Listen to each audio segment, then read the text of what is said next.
But we start tonight with the big news, a landmark ruling from the United States Supreme Court divided 6-3 along ideological lines. The justices say a president now has, quote, absolute immunity from prosecution when it comes to so-called official acts. The interpretation, of course, of what constitutes an official act is likely to be further determined by the courts. Former President Trump has long argued in favor of presidential power. If a president doesn't have full immunity, you really don't have a president.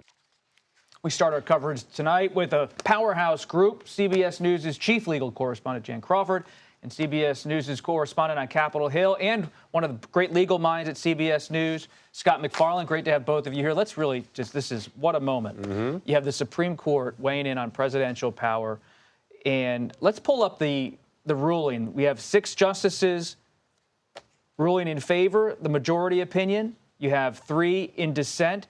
Jan, the dissent, though, struck me as really something that was outside of the norm we see from the Supreme Court. Yeah, I mean, it was written by Justice Sonia Sotomayor on behalf of the 3 liberals. Obviously, as you said, a deeply divided court along ideological lines, and it was unusually sharp and fierce. I mean, with fear for our democracy, I dissent. I've never seen a justice do anything like that in a Supreme Court opinion of dissent.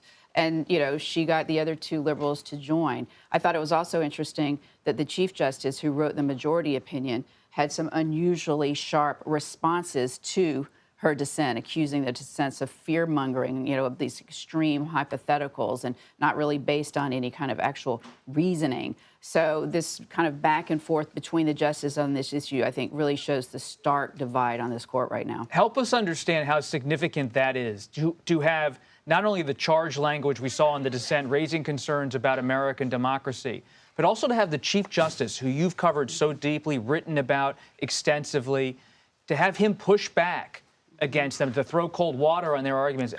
What kind of a moment is this for the court in terms of how it sees itself, how they talk amongst each other, and its own integrity with the public?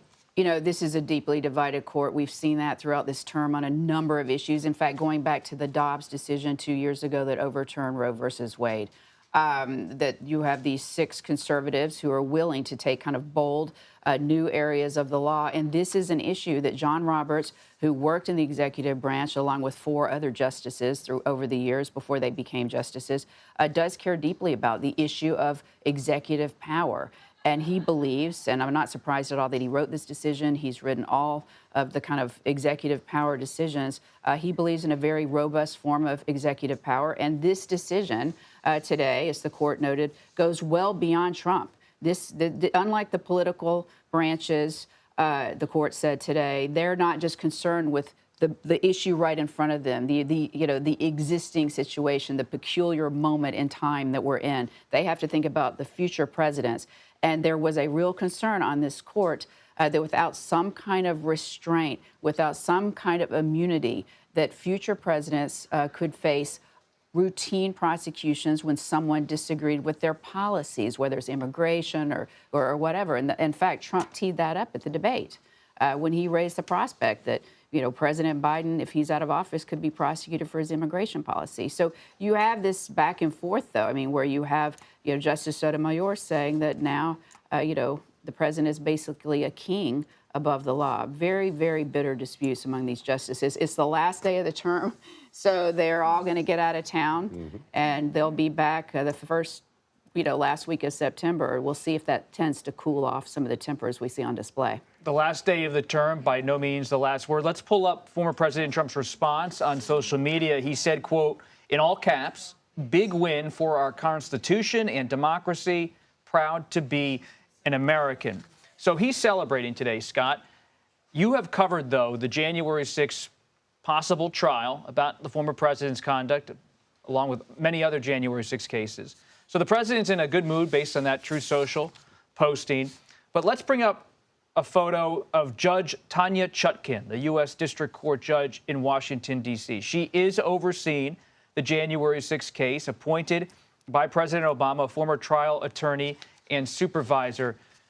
Scott, what is her role now in determining whether Trump will face a trial on January 6th or not before November 6th. The case is now back in her hands, but how much of the case remains to be seen. This case has been with her since August 2023. She was randomly assigned this case and moved swiftly through the opening weeks of it and set a trial date for March 4th, you remember.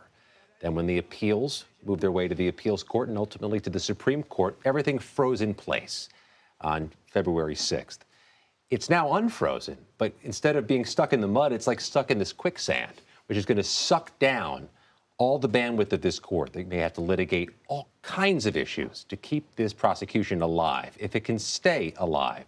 All of that eliminates the prospect of having a trial before November 5th. A pre-election trial was already a long shot. There's no shot?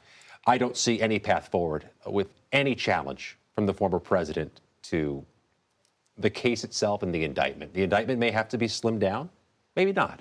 If so, if it's not going to be slimmed down, it's going to have to be litigated. Does this fall as an official act or an unofficial act? It's going to require hearings. It's going to give Donald Trump. How quickly could Special Counsel Jack Smith act to try to make it happen? It could be a matter of days until he does something to push forward the case. He may be trying to figure out exactly what to do based on the trajectory of that ruling from the Supreme Court.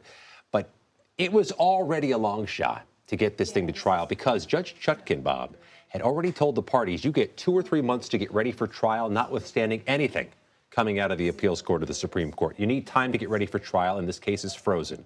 So if it came back to her unblemished today, she would still give the parties till September or October, and it's difficult to get a trial in by November 5th.